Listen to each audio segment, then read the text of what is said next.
같이 일어나셔서 예수 피를 힘입어 함께 찬양 드리시면서 하나님 앞에 예배로 나아가겠습니다.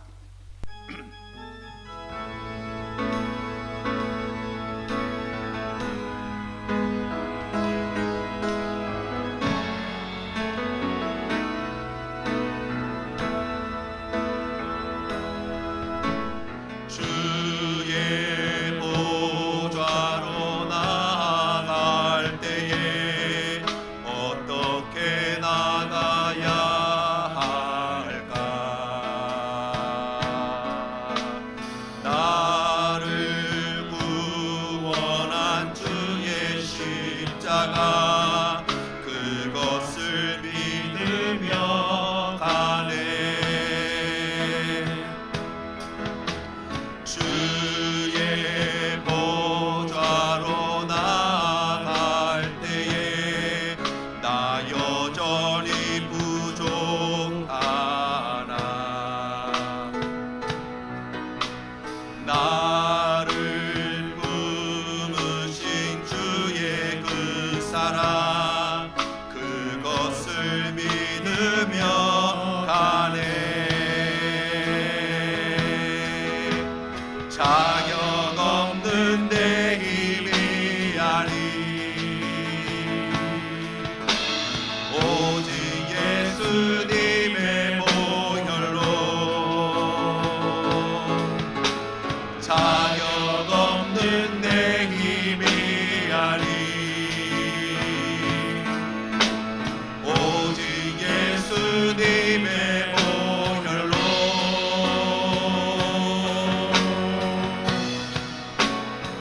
십자가의 보혈 완전하신 사랑 힘입어 나갑니다. 십자가의 보혈 완전하신 사랑 힘입어 예배함. 자격이 없는 내 힘이 아닌 오직 예수님의 보혈로 자격 없는 내 힘이 아니 오직 예수님의 보혈로 자격 없는 내 힘이 아니 오직 예수님의 보혈로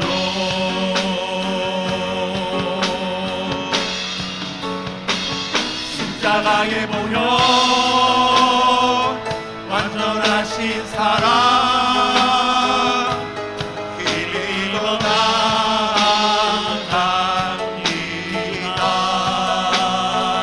십자가의 보혈 완전하신 사랑 힘입어 예배. 십자가의 보혈 완전하신 사랑 십자가의 보혈 완전하신 사랑 힘입어 나갑니다.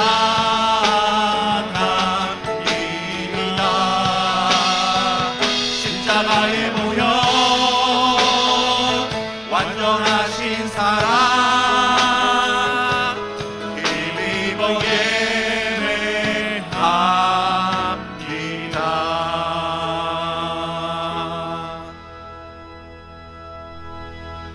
나는 전능하신 아버지 하나님 천지의 창조주를 믿습니다.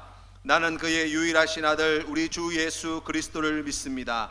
그는 성령으로 잉태되어 동정녀 마리아에게서 나시고 본디오 빌라도에게 고난을 받아 십자가에 못 박혀 죽으시고 장사된 지 사흘 만에 죽은 자 가운데서 다시 살아나셨으며 하늘에 오르시어 전능하신 아버지 하나님 우편에 앉아 계시다가 거기로부터 살아있는 자와 죽은 자를 심판하러 오십니다. 나는 성령을 믿으며 거룩한 공교회와 성도의 교제와 죄를 용서받는 것과 몸의 부활과 영생을 믿습니다. 아멘.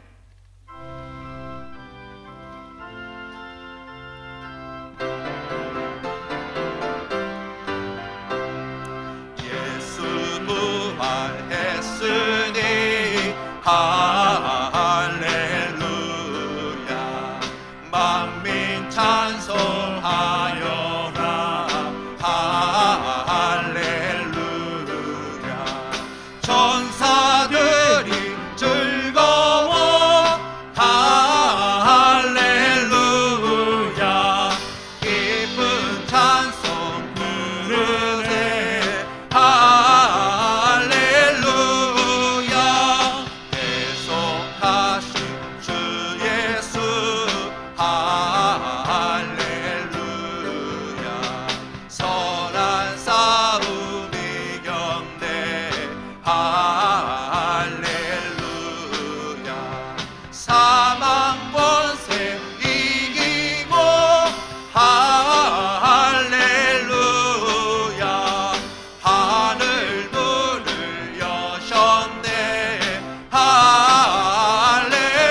왕의 왕이 되셨네. 할렐루야. 높은 이름 열상에 할렐루야. 널리 반포하여라. 할렐루야. 길과 진리 되신 주 할렐루야. 우리 부활하겠네. 할렐루야. 부활 생명 되시니 할렐루야. 우리 부활하겠네. 할렐루야.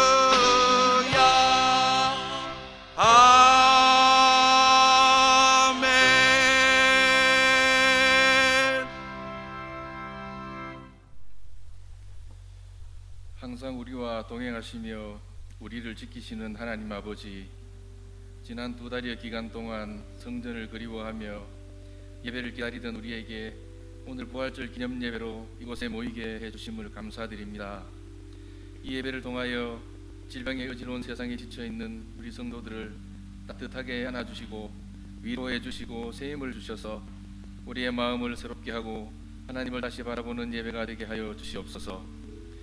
이 시간 선포되는 목사님의 말씀이 어두운 세상길에 등불이 되게 하시며 악의 길에서 돌이키게 하시고 하나님만이 우리의 안식과 주인됨을 깨닫는 은혜의 시간이 되게 해 주시옵소서.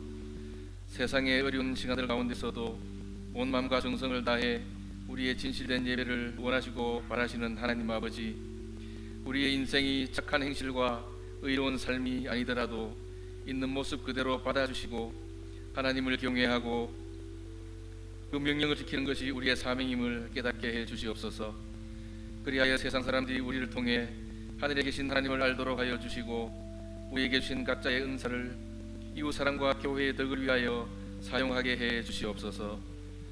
아직도 질병의 고통에 신음하고 있는 우리 이웃들을 살펴주시고 이를 위하여 수고하는 의료진과 공무원과 자원봉사자들에게도 지치지 않고 책임을 다할 수 있도록 건강과 지혜를 허락하여 주시옵소서. 오늘도 선교지에서 수고하는 우리 선교사와 가족들 질병과 환난으로부터 지켜주시옵소서. 지금 우리 선교지에서도 바이러스로 인하여 극심하게 상황이 어려워지고 있습니다. 끝까지 주신 사명 잘 감당할 수 있도록 특별한 은혜를 베풀어 주시옵소서. 오늘부터 다시 예배를 드리는 교회 학교의 예배에도 함께하여 주시며 우리 교회 연로한 어른들의 건강도 지켜주시옵소서. 하나님 아버지, 지금의 세상을 돌아볼 때 하나님의 심판 앞에 아무것도 아닌 연약한 우리를 발견합니다.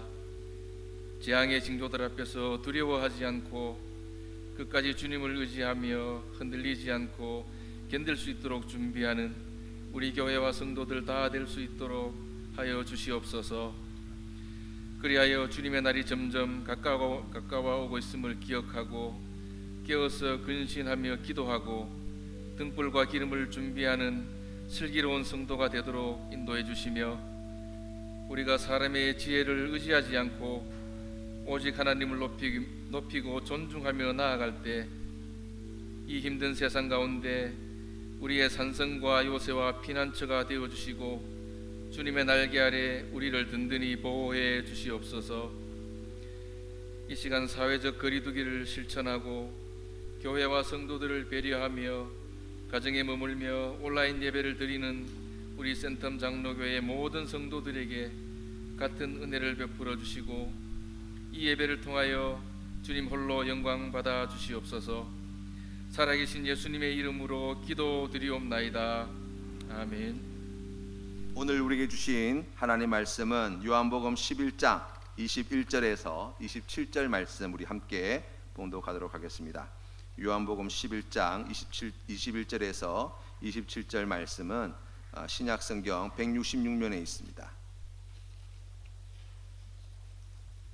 제가 하나님 말씀 받들어 읽겠습니다. 마르다가 예수께 여짜오되 주께서 여기 계셨더라면 내 오라버니가 죽지 아니하였겠나이다. 그러나 나는 이제라도 주께서 무엇이든지 하나님께 구하시는 것을 하나님이 주실 줄을 아나이다. 예수께서 이르시되 내 오라비가 다시 살아나리라. 마르다가 이르되 마지막 날 부활 때에는 다시 살아날 줄을 내가 아나이다. 예수께서 이르시되 나는 부활이요 생명이니 나를 믿는 자는 죽어도 살겠고 무릇 살아서 나를 믿는 자는 영원히 죽지 아니하리니 이것을 내가 믿느냐? 이르되 주여 그러하외다. 주는 그리스도시요 세상에 오시는 하나님의 아들이신 줄 내가 믿나이다. 아멘.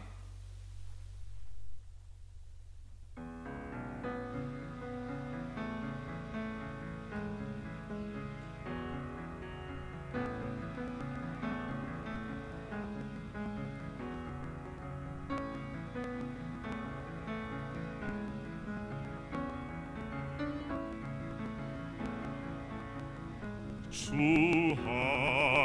하나님 독생자 예수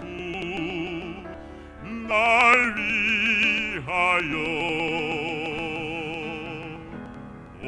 오시었네. 내 모든 죄 다 사시고 무덤에서 부활하신 나의 구세주 살아계신 주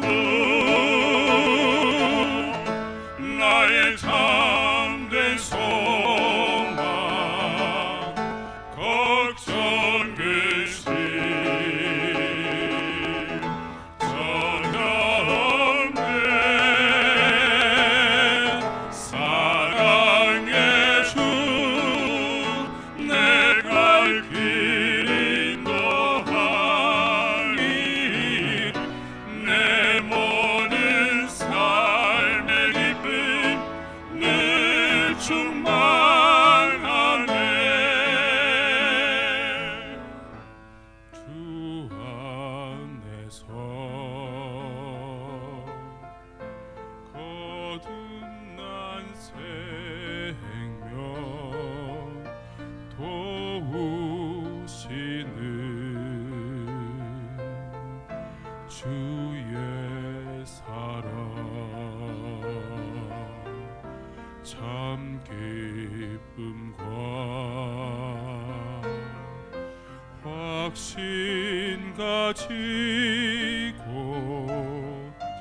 주님의 도우심을 믿으며 살리. 그 언젠가 주뵐 때까지 주를 위해 싸우리라. 승리의 길 멀고 오래도 주께서 나의 앞길 지켜주시니 살아계신 주 나의 참된 소망 걱정 근심 전혀 없네. 사랑의 주 내가 길 인도하리. 내 모든 삶의 기쁨 늘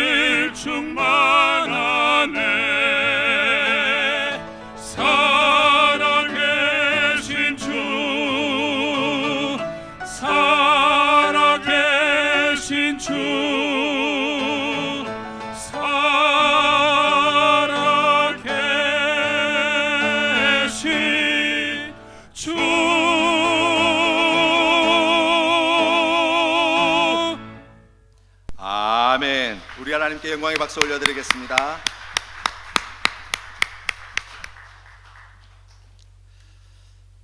예, 2월 마지막 주 우리가 예배를 함께 드릴 때 예배를 이제 2월 마지막 주부터 우리가 예배를 드리지 못했는데요.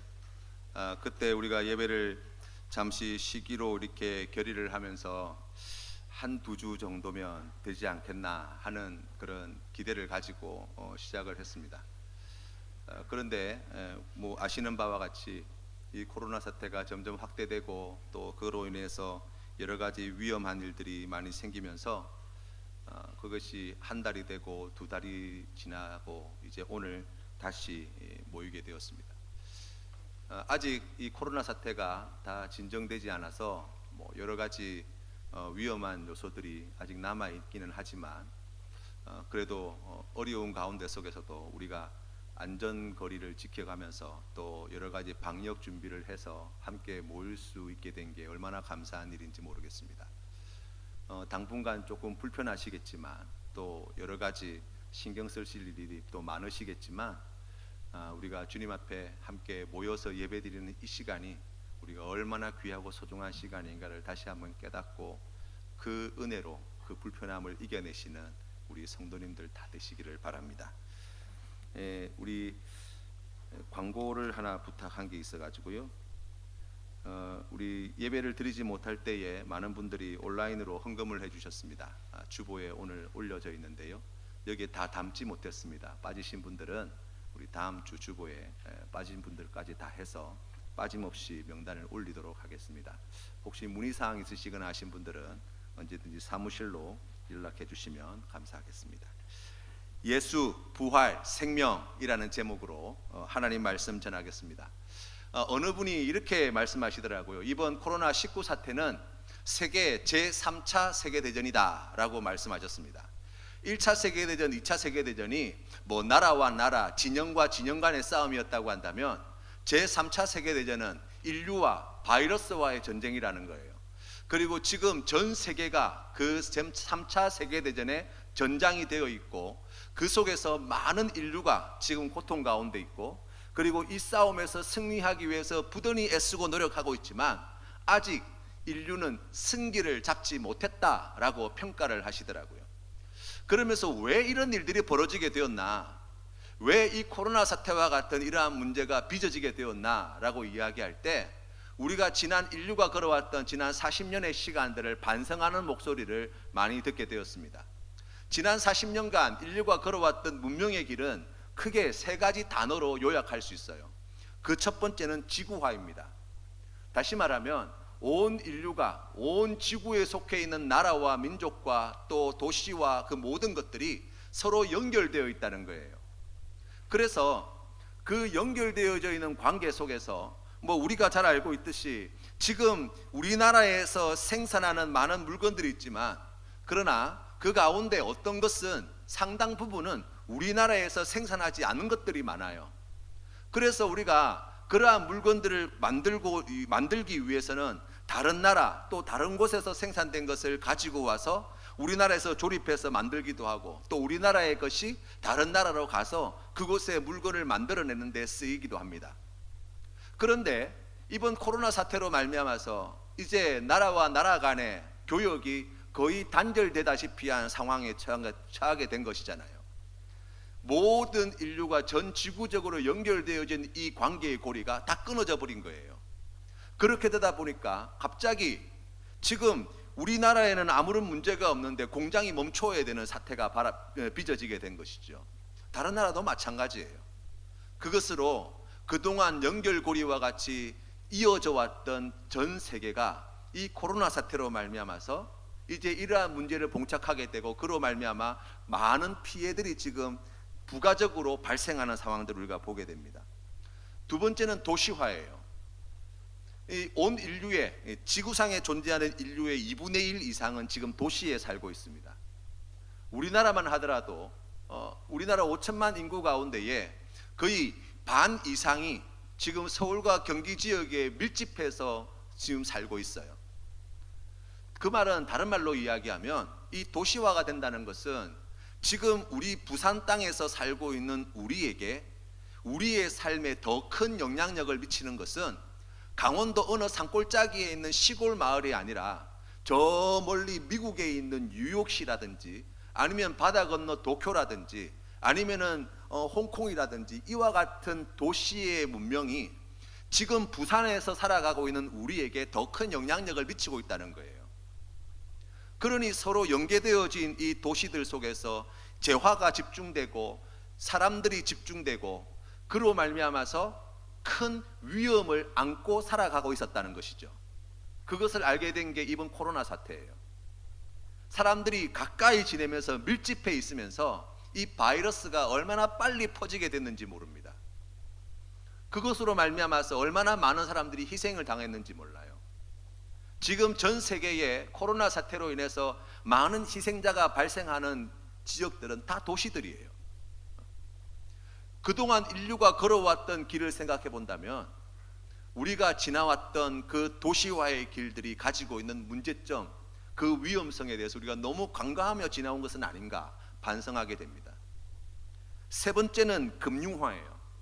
이 금융화라는 것은 모든 재화, 모든 사람, 모든 생산 설비 뿐만 아니라 자연부터 시작해서 모든 것들을 다 금융 단위로 만들어 버리는 작업들을 해왔어요.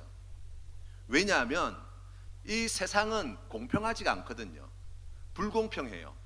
그러다 보니까 서로 가지고 있는 것들의 조정 작업이 필요해요. 이 조정 작업을 쉽게 하기 위해서 모든 것을 갖다가 금융 단위로 다 치환시켜 버렸어요. 사람의 생명도 그렇고 자연 환경도 그렇고 우리가 가지고 있는 생산 설비도 그렇고 제품도 마찬가지예요. 그래서 여러분, 세계 최강대국 미국과 독일과 프랑스와 같은 나라들이 지금 우리나라에는 많은 마스크가 없어가지고 서로 싸우고 있어요. 중국 땅에서 서로 마스크 더 많이 가져가겠다고 싸우고 있다는 뉴스가 들려옵니다. 왜 그렇습니까? 그동안 그러한 생산 설비를 갖다가 금융 가격으로 매기게 될 때, 가치를 매기게 될 때 미국 땅에서 생산하는 것보다 중국 땅에서 생산하는 것이 더 유리하다라고 해서 그러한 생산 설비들이 다 중국으로 몰려있던 거예요.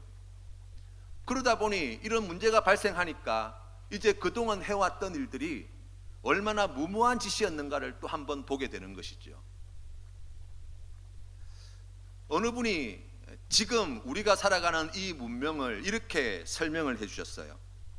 무한한 욕망을 무한히 긍정해온 문명 시대였다라고 이야기하는 거예요.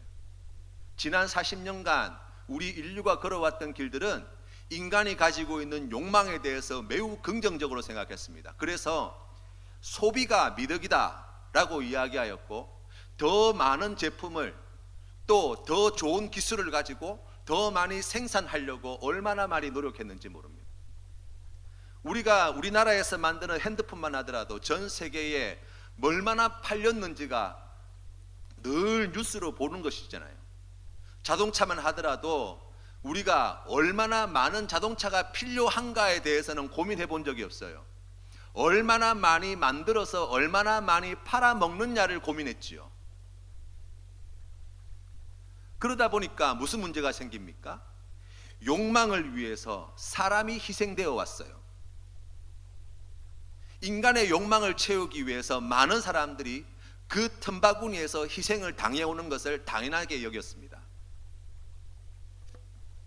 앞으로 이 코로나 사태 이후에 사회가 어떻게 바뀌어야 되느냐라고 이야기하면 사람을 위해서 인간의 욕망이 통제되는 시대가 되어야 된다라고 평가하시는 분들이 계셨습니다. 그러기 위해서는 사회의 시스템 자체가 새롭게 바뀌어져야 된다는 것이죠. 그동안 배달업을 종사하시거나 아니면 식료품을 판매하거나 유통하거나 하는 일들은, 또 병원에서 간호사로 일하시는 분들의, 또 요양원에서 어르신들을 돌보는 이 요양사들의 일은 그렇게 사람들에게 대단한 일로 여겨지지 않았어요. 그런데 지금 코로나 사태 이후에 미국이나 영국 같은 나라에서는 그러한 직업군에 대해서 다시 가치를 매기기 시작하는데, 필수 직업이라고, 이렇게 필수 직종이라고 중요한 가치를 매기고 있어요. 왜냐하면 지금 이런 사태를 겪고 나고 난 다음에 보니까 병원에서 종사하시는 간호사분들의 이분들의 수고가 없으면 사회가 돌아가지 않는 거예요. 배달업을 하시고 식료품을 유통하고 그리고 식료품을 판매하는 분들이 그 역할을 감당하지 않으면 사람들이 먹을 것이 없어서 굶어 죽는 거예요. 하다못해 뭐 휴지나 아니면은 마스크나 아니면은 지금 우리가 주로 사용하는 손소독제와 같은 것들, 그게 언제 대단하게 여겨졌습니까? 그런데 지금 사회가 이렇게 어려움을 처해 보니까 우리에게 지금 필요한 것, 필수적으로 있어야 되는 것이 무엇인지가 더 분명하게 보이는 것이죠. 그래서 그 직업에 대한 평가가 달라집니다. 앞으로 아마 더 많이 바뀌게 될 거라고 예상을 하고 계시더라고요. 또 공공 서비스 분야에서도 마찬가지죠. 그동안 우리는 의료라고 하는 영역은 돈벌이를 할 수 있는 좋은 기회라고 생각했어요.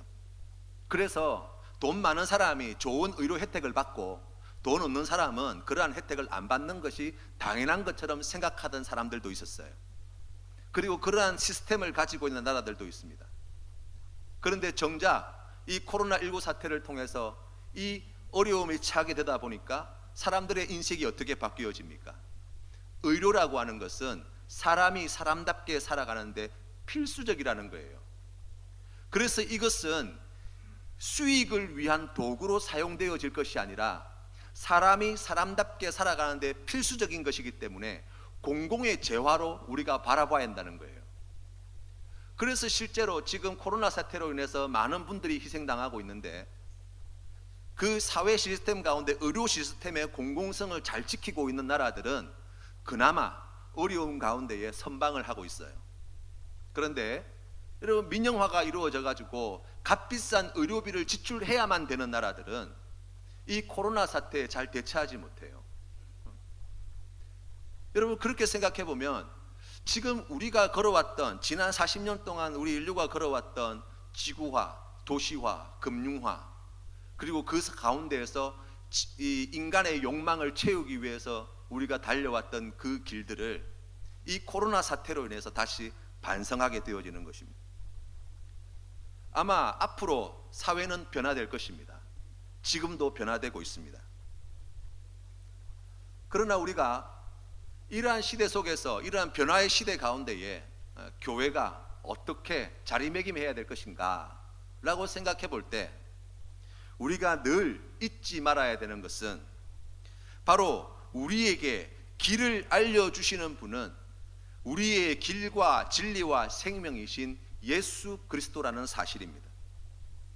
우리의 지혜와 능력이 되시는 아버지 하나님, 우리가 그분 안에 있을 때에 하나님께서 기뻐하시는 뜻을 분별하게 되어지고 그 믿음의 길을 우리가 함께 힘써 순종하며 나아갈 때 하나님께서 기뻐하시는 귀한 일들이 이 땅 가운데 새롭게 시작되게 될 것입니다. 여러분, 미국으로 비행기를 타고 가시는 분들은 나침판과 지도를 가지고 타지 않아요. 왜 그렇습니까? 가는 길은 기장이 다 알고 있거든요. 그래서 타기만 하면 미국으로 가는 거예요. 이 어렵고 혼란스러운 시대 속에서 많은 사람들이 앞으로 어떻게 될 것인가, 이러한 문제에 대해서 고민하고 또 그러한 것을 연구하고 그러한 이야기들을 많이들 말씀하십니다. 그러나 예수 믿는 우리는 염려할 게 없어요. 왜 그렇습니까? 예수 그리스도 안에 있을 때에 예수 그리스도께서 우리의 길이 되어 주실 것이고, 우리 한국교회가, 우리 센텀 장로교회가 사랑하는 성도님들을 하나님께서 그 귀한 사명을 감당하는 새로운 교회로, 새로운 한국교회로, 또 새로운 그리스도인으로 다시 세워주실 것이기 때문입니다. 그렇기 때문에 우리의 길이요 진리요 생명이신 예수 그리스도를 믿는 믿음이 이 혼란스러운 시대 속에서 더욱 귀하고 중요하다고 할 수 있는 것입니다. 예수님의 친구 나사로라는 사람이 있었습니다. 그는 베단이라고 하는 동네에서 살고 있었던 사람인데, 부모님은 돌아가시고 이제 여동생들인 마르다와 마리아와 함께 이 세 남매가 함께 살았죠. 그러다가 어느 날 병이 들었습니다. 증상이 심각해졌습니다. 그의 누이였던 마르다와 마리아는 아마 백방으로 의사를 부르고 노력을 했을 것입니다. 그런데 병을 고치지 못하는 거예요. 그래서 예수님을 수소문하여서 예수님을 부르기 위해서 백방으로 노력하였을 것입니다. 그러다가 예수님께서 계신 곳을 알고 사람을 보내어서 예수님께 하루속히 한시라도 빨리 돌아와서 우리 오라버니를 고쳐달라고 부탁드렸죠. 그런데 예수님을 모시러 갔던 사람들은 빈손으로 돌아왔습니다. 예수님께 말씀을 드렸습니다. 그리고 예수님께서 알겠다고 하셨어요. 그런데 함께 하지는 않으셨어요. 예수님께서 오시기를 눈이 빠지게 기다리고 있던 마르다와 마리아의 그 간절한 바람을 뒤로하고 나사로가 죽어버렸습니다. 오빠인 나사로가 죽었습니다. 마르다와 마리아의 삶의 전환점에 서 있다고 할 수 있습니다. 오라버니 나사로가 있을 때 마르다와 마리아의 삶과 오라버니 나사로가 죽고 난 뒤에 마리아와 마르다의 삶은 완전히 달라질 거예요. 큰 슬픔과 함께 그러한 앞으로의 미래가 불확실한 시간 속에서 아마 더욱 절망하였을 마르다와 마리아를 우리가 생각해 볼 수 있습니다.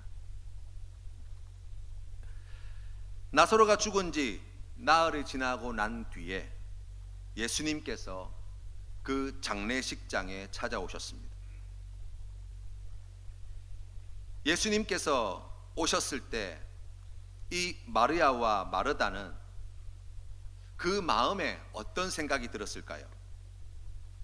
아마 예수님께서 조금만 서두르셨다면, 예수님이 함께 하시기만 하셨다면 내 오라버니가 죽지 않았을 텐데, 지금 살아있을 텐데 라는 마음이 들지 않았겠습니까?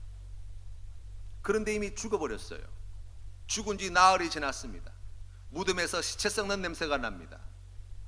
그때 주님이 오신 것을 보고 마르다가 그렇게 이야기하죠. 살아있는 우리를 위해서 주님께서 하실 수 있는 일들을 하십시오. 그것이 22절 말씀에 나와 있는 말씀이에요. 이제라도 주께서 무엇이든지 하나님께 구하시는 것을 하나님이 주실 줄 아나이다. 예수님은 이 이야기를 듣고 이렇게 대답하십니다. 내 오라비가 다시 살아나리라. 이것은 마르다가 기대했던 대답이 아니에요. 마르다가 상상할 수도 없는 대답이었습니다. 이 말씀에 대해서 마르다의 대답을 보면 이렇게 나와 있어요. 마지막 날 부활 때 다시 살아날 줄 내가 압니다. 여러분, 우리가 예수를 믿을 때에 오늘 이 마르다와 같은 마음으로 예수를 믿고 있지 않습니까? 예수님은 우리에게 부활이요 생명이 되십니다 라고 이야기할 때, 예수님께서 주시는 부활의 생명은 우리가 성경에 나와 있는 대로 역사의 마지막 날 예수 그리스도께서 이 땅에 다시 오셔서 세상을 심판하실 때 양과 염소를 나누시고 믿는 자와 믿지 않는 자를 구분하시고 하나님께서 만세전에 택하신 하나님의 자녀들을 그 아름다운 천국으로 인도하실 때, 그 천국에서 잠자는 자들이 깨어나 아버지 하나님과 함께 예수 그리스도와 함께 영생 복락을 누리게 될 것을 내가 믿습니다 라는 이 믿음 말입니다. 여러분, 그렇기 때문에 그리스도인은 이 부활을 기다리는 사람이에요. 우리의 지금 삶의 자리가 아무리 힘들고 어렵고 위태로울지라도 예수 그리스도께서 우리에게 약속하신 부활의 생명, 주님께서 다시 오실 그날 주실 그 생명을 우리가 믿기 때문에 그 생명을 얻을 때까지 그 천국에서 아버지 하나님과 함께 할 그날을 우리가 기대하며 소망하며 이 고통의 시간, 눈물의 시간, 죽음과 같은 세월들을 참고 견디며 나아가는 사람, 바로 그가 그리스도인이라고 할 수 있습니다. 그런데 주님의 말씀을 들어보십시오.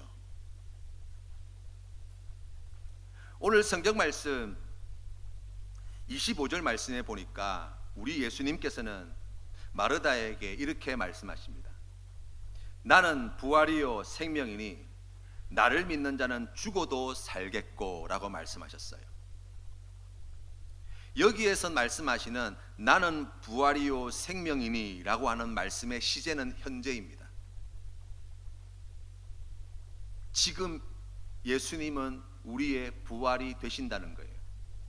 지금 예수님은 우리의 생명이 되신다는 거예요. 과거에도 그러하셨고 지금도 그러하셨고 앞으로도 그렇게 하실 거라는 약속의 말씀입니다. 그래서 현재형으로 표현했어요. 그런데 그 뒤에 말씀을 보세요. 나를 믿는 자는 죽어도 살겠고 라고 나와 있어요. 이 살겠다라는 말씀의 시제는 미래예요. 앞으로 그렇게 될 거라는 거예요.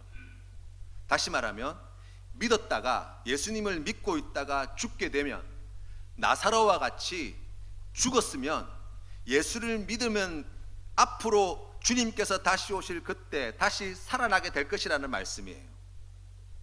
그런데 그것으로 끝이지 않죠. 28절 말씀해 보세요. 26절 말씀해 보세요. 무릇 살아서 나를 믿는 자는 영원히 죽지 아니하리라 말씀하셨어요. 여기에 나와 있는 이 말씀의 시제는 또한 현재입니다. 지금 나를 믿는 자는 영원히 죽지 않을 것이라는 말씀이에요. 그런데 여러분 27절, 25절과 26절의 말씀을 비교해서 생각해 보면 모순과도 같은 말씀이라는 것을 알 수 있습니다.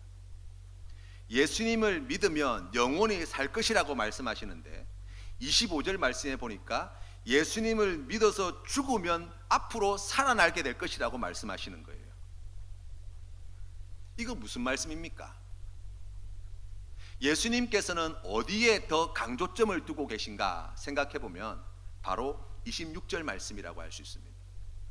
그렇다면 26절의 말씀을 가지고 25절의 말씀을 바라봐야 돼요. 예수님을 믿는 자는 영원히 죽지 않는다 라고 말씀하시는 이 말씀을 가지고 25절의 말씀을 바라보면 예수님을 믿는 자는 죽은 것 같으나 죽은 것이 아니라 살아있다라고 말씀하시는 거예요. 우리가 오늘 읽은 성경 말씀 요한복음 11장 이 11절 말씀에 보시면 예수님께서 나사로의 집을 향해서 발걸음을 옮기시면서 제자들에게 이렇게 말씀하십니다. 이 말씀을 하신 후에 또 이르시되 우리 친구 나사로가 잠들었도다. 그러나 내가 깨우러 가노라. 아멘.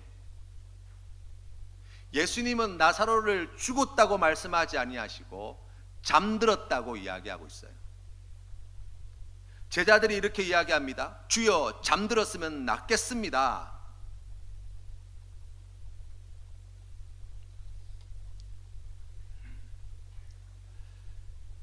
예수님이 십자가에 달려 죽으셨을 때 함께 십자가에 달렸던 두 명의 강도가 있습니다. 그 중에 한 사람은 예수님께서 십자가에 달려 죽으시는 그 자리에서 함께 죽음을 눈앞에 두고 예수님께 이러한 강구를 드리죠. 누가복음 23장 40절 말씀에 이렇게 나와 있습니다. 하나는 그 사람을 꾸짖어 이르되 내가 동일한 정죄를 받고서도 하나님을 두려워하지 아니하느냐? 우리는 우리가 행한 일에 상당한 보응을 받은 것이니 이에 당연하거니와 이 사람이 행한 것은 옳지 않은 것이 없느니라 하고 이르되 예수여 당신의 나라에 임하실 때에 나를 기억하소서 하니 라고 말씀했어요. 평생을 강도로 살았습니다. 그 죄값으로 말미암아서 죽음을 당한 거예요. 사형 언도를 받았고 십자가에서 이제 죽음을 지금 눈앞에 앞두고 있는 절체절명의 위기의 순간이라고 할 수 있어요. 그런데 그 십자가에서 예수님께 드린 고백의 내용을 잘 살펴보세요. 이 강도는 첫 번째 자신이 죄인임을 고백합니다. 나는 죄에 합당한 값을 받고 있다고 고백하고 있어요. 또 이 강도는 예수님은 죄가 없으신 분이라고 고백하고 있어요. 그것을 믿었습니다. 또 이 강도는 죄 없으신 분이 지금 십자가에 달리셨다는 사실을 믿고 있어요. 뿐만 아니라 예수님께서 죽음을 이기실 것을 믿었고 예수님께서 통치하시는 나라가 다시 임하게 될 것을 믿고 있어요. 그리고 결정적으로 지금 이 순간 이 자리에서 예수님만이 나를 살리실 분이라는 것을 믿고 있어요.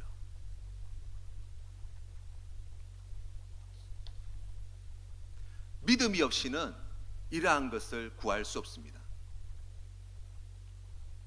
믿음이 없이는 예수님을 향하여 이러한 고백을 드릴 수 없습니다.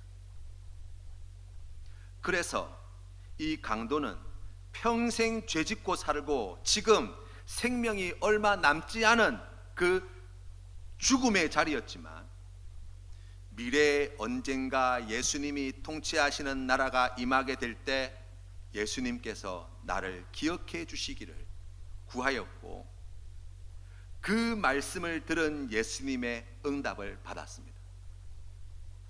성경 말씀에 보면은 예수님께서는 이 죄인에게 이와 같은 응답의 말씀, 약속의 말씀을 주십니다. 예수께서 이르시되 내가 진실로 내게 이르노니 오늘 내가 나와 함께 낙원에 있으리라 하시니라. 아멘. 강도가 구한 것은 무엇입니까? 앞으로 장차 하나님의 나라가, 주님의 나라가 이 땅에 올 때 나를 기억해 달라는 거였어요. 우리 주님의 대답은 무엇입니까? 오늘 네가 나와 함께 낙원에 있을 것이라는 거예요. 시점에 큰 차이가 있죠.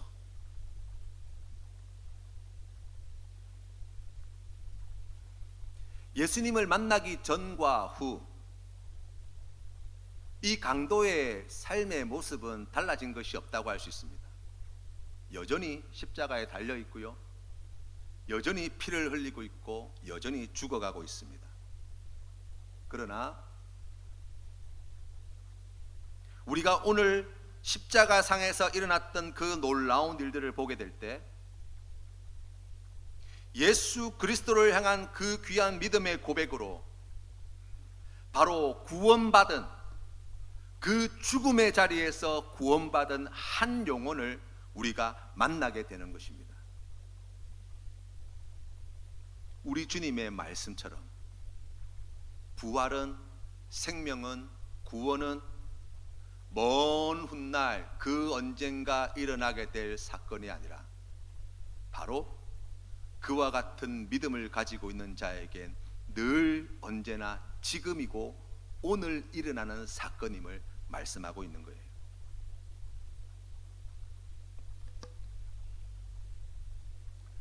우리 주님께서 역사의 마지막 날 이 땅에 재림하셔서 온 세상의 심판주로 세상을 심판하실 것입니다.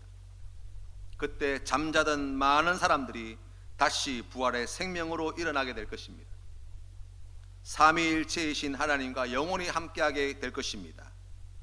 그런데 주님은 미래에 언젠가 우리가 하나님과 함께 살아갈 부활 이후의 삶, 그 부활 이후의 삶은 그 언젠가 일어나게 될 사건이 아니라 바로 예수 그리스도를 믿을 때에 부활 이후의 삶을 지금 오늘 여기에서 그리고 우리의 현재로 가져오시는 주님이 되신다고 말씀하고 계신 거예요.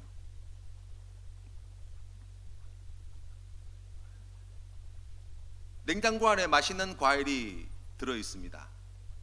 어떻게 하면 됩니까? 냉장고 안에 들어가야지만 과일을 먹을 수 있습니까?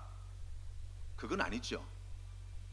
내가 먹고 싶을 때 냉장고의 문을 열고 그 냉장고 안에 있는 과일을 끄집어내어서 내가 머물고자 하는 곳, 내가 있는 곳, 그것이 식탁이든지 방이든지 사무실이든지 상관없이 거기에서 언제든지 먹을 수 있습니다. 우리 주님께서 나는 부활이요 생명이라고 말씀하셨던 이 부활과 생명 또한 마찬가지예요. 죽고 난 뒤 그 언젠가 역사의 마지막 날 그때 가서야 먹을 수 있는 맛있는 과일이 아니라 우리가 예수 그리스도를 믿기만 하면 내가 있는 이곳에 부활 이후의 삶을 살 수 있고 부활의 생명을 누릴 수 있고 그것을 주시는 분이 우리의 구원자이신 예수 그리스도가 되신다고 말씀하고 있습니다. 부활하셨다는 것은 죽기 이전의 삶으로 돌아간다는 이야기가 아니에요. 우리가 부활의 생명을 가지고 있다는 것은 예수를 믿기 이전의 삶으로 그 생명으로 돌아간다는 이야기가 아니죠. 바로 변화되어진 새로운 몸과 새로운 생명과 삶, 그 변화된 삶을 이야기하는 것일 것입니다. 우리 주님께서 우리에게 부활이 되십니다. 우리 주님께서 우리에게 생명이 되십니다. 이 생명이라고 하는 것은 무엇일까요? 맥박이 뛰고 숨 쉬고 있으면 우리는 살아있다고 이야기할 수 있을지 모르겠습니다. 그런데 그것으로 생명을 다 설명할 수 있을까요? 생명의 창조자는 하나님이십니다. 그렇기 때문에 주님께서 주시고자 하시는 생명이 무엇인가는 하나님께서 배워야 돼요. 창세기 1장 28절 말씀해 보시면 하나님께서 세상을 다 창조하시고 난 뒤에 하나님의 형상으로 지음받은 생령이 된 인류에게 이와 같은 말씀을 주십니다. 하나님이 그들에게 복을 주시며 하나님이 그들에게 이르시되 생육하고 번성하여 땅에 충만하라. 땅을 정복하라. 바다의 물고기와 하늘의 새와 땅에 움직이는 모든 생물을 다스리라 하시니라. 아멘. 예수님이 우리의 생명이 되신다는 것은 첫 번째, 그것이 우리에게 주시는 하나님의 놀라운 축복임을 창세기 1장 28절은 말씀합니다. 죽지 못해서 사는 인생이 아니에요. 여러분, 우리가 오늘 숨을 쉬고 살아간다고 하는 것은 전능하신 우리 아버지 하나님께서 우리를 사랑하셔서 우리에게 그 놀라운 은혜와 자비를 베풀어 주셔서 비로소 누리게 되어진, 받게 되어진 선물을 우리가 가지고 있다는 것을 이야기합니다. 우리가 주님 앞에 나아갈 때 이 믿음의 고백이 있어야 할 줄로 믿습니다. 내가 예수 그리스도 안에서 예수 그리스도의 생명을 가진 자라고 이야기할 때 바로 내가 살아있음에, 내가 숨쉼에, 내가 움직이는 모든 것들이 하나님의 축복의 결과임을 우리가 믿음으로 고백하며 가슴 벅찬 감사와 기쁨과 감격으로 하나님의 이름을 높여드리고 주님을 예배하는 삶, 바로 그것이 예수의 생명을 가진 자라고 이야기할 수 있어요. 두 번째로 하나님이 그들에게 이르시되 생육하고 번성하여 땅에 충만하라고 말씀하십니다. 생명은 또 다른 생명을 낳아야 한다는 것이죠. 그리고 생명을 가지고 있으면 온 땅에 가득 차야 함을 말씀합니다. 우리 하나님께서는 이스라엘 백성들을 하나님께서 기뻐하시는 백성으로 삼으실 때 70명에 불과했던 야곱의 가족들을 애굽 땅으로 내려보내시죠. 그곳에서 400년 동안 머물게 하시고 장정만 60만, 그 땅 가운데에서 생육하고 번성하게 하셔서 민족을 이루게 하시고 민족을 이룬 이스라엘 백성들에게 약속하신 가나안 땅을 허락하셨어요. 예수님께서는 부활 승천하실 때에 가룟 유다를 제외한 11명의 제자들, 그리고 예수님을 따랐던 120명의 성도들을 이 땅 가운데 남겨두셨다고 할 수 있습니다. 그런데 예수 그리스도의 부활의 생명을 간직한 제자들은 그 생명을 잉태하게 되어질 때 예루살렘과 온 유대와 사마리아와 땅끝까지 이르러 모든 민족을 제자로 삼고 아버지와 아들과 성령의 이름으로 세례를 베풀어 예수의 생명을 잉태하는 자가 되었고, 오늘날 온 세계 가운데에 수많은 교회와 믿는 하나님의 백성들이 지금 이 땅을 차지하고 있는 시대 가운데 우리가 살고 있습니다. 뿐만 아니라 생명을 가지고 있다는 것은 땅을 정복할 뿐만 아니라 바다의 물고기와 하늘의 새와 땅에 움직이는 모든 생명을 다스리는 일을 감당해야 되는 거예요. 그것은 우리의 주어진 삶의 자리, 환경과 다른 모든 피조물들을 가꾸고 다스리고 지배하는 사역이 있다는 거예요. 농부는 잡초가 무성하고 돌이 가득 깔려 있는 그 황무지에 함부로 씨를 뿌리지 않습니다. 씨를 뿌리기 위해서 밭을 갈고 돌을 제거하고 잡초를 뽑고 거기에 물을 대고 그리고 난 뒤에 씨를 뿌려요. 예수 그리스도의 부활의 생명을 가지고 있다는 것은 무엇입니까? 바로 예수 그리스도를 믿는 자들은 세상 돌아가는 대로 사는 사람이 아니라는 거예요. 모든 사람들이 가는 길로 가는 사람들이 아니라는 거예요. 그곳에서 하나님께서 기뻐하시는 뜻을 이루기 위해서 아침부터 저녁까지 부지런히 밭을 가는 사람이라고 말씀하시는 거예요. 예수 그리스도의 부활의 생명을 가지고 있는 자들은 하나님께서 우리에게 주신 모든 좋은 것들을 그저 되는 대로 쓰고 사는 사람이 아니라는 거예요. 하나님께서 기뻐하시는 뜻대로 살기 위해서 우리가 가지고 있는 10원짜리 동전 하나도 하나님의 지배하심과 다스림 안에 놓여 있도록 하기 위해서 우리가 그렇게 우리의 삶을 개혁하고 바꾸어 나가고 변화시키는 그러한 수고를 마다하지 않는 삶을 살아가는 사람이라고 말씀하고 있습니다. 그래서 온 세계가 이 땅에 존재하는 모든 피조물들이 하나님의 통치하심 아래 돌아가도록 그러한 세상이 되도록 오늘 주님께서 맡겨주신 귀한 사명을 감당하며 눈물로 씨를 뿌리는 자라고 말씀하시는 거예요. 예수 그리스도가 우리의 부활이 되고 생명이 될 때 우리의 삶은 놀랍게 변화됩니다. 예수 그리스도가 우리의 부활과 생명이 될 때 우리의 가정이 새로워지게 될 것입니다. 예수 그리스도가 우리의 부활과 생명이 되어질 때 우리 센텀 장로교회가 새롭게 변화되게 될 것입니다.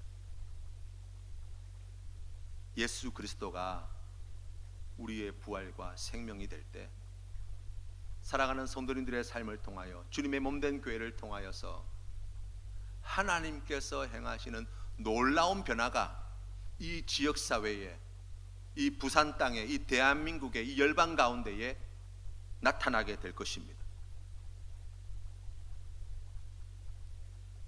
사랑하는 성도 여러분,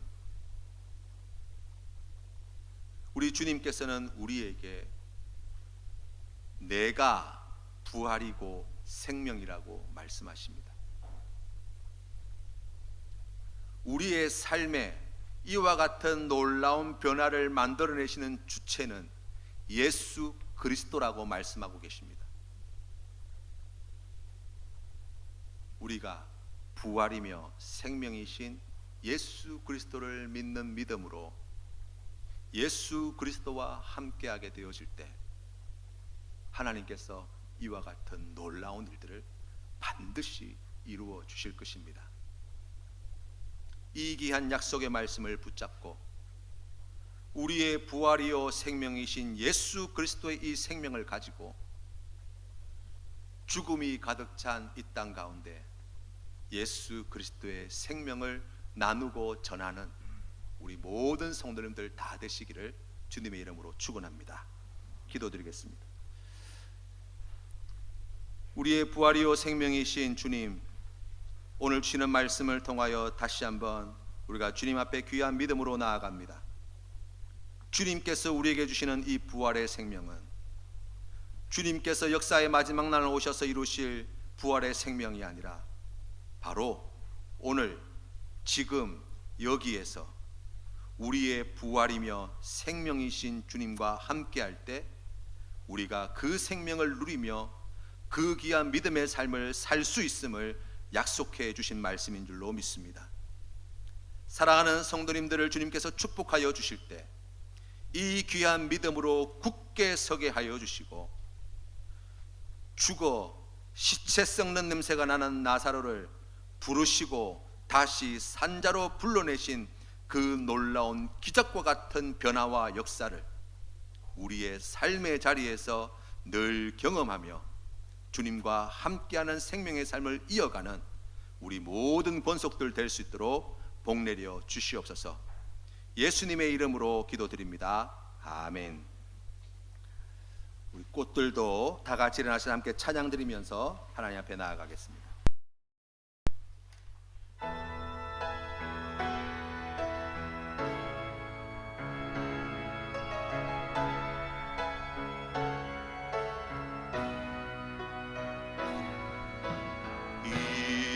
이곳에 생명샘 솟아나 눈물 골짝지나 할 때에 머자나 열매 맺히고 웃음소리 넘쳐나리라. 꽃들도 구름도 바람도 넓은 바다도 찬양하라 찬양하라 예수를. 하늘을 울리며 노래해 나의 영혼아. 은혜의 주 은혜의 주 은혜의 주. 그날에 하늘이 열리고 모든 이가 보게 되리라. 마침내 꽃들이 피고 영광의 주가 오시리라. 꽃들도 구름도 바다도 넓은 바다도 찬양하라 찬양하라 예수를. 하늘을 울리며 노래해 나의 영혼아. 은혜의 주 은혜의 주 은혜의 주.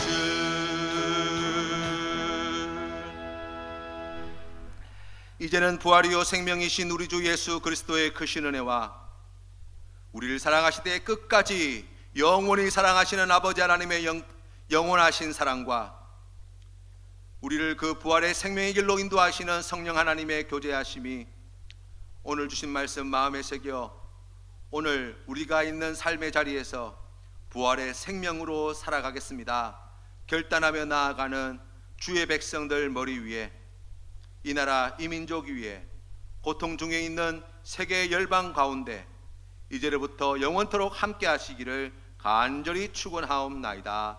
아멘.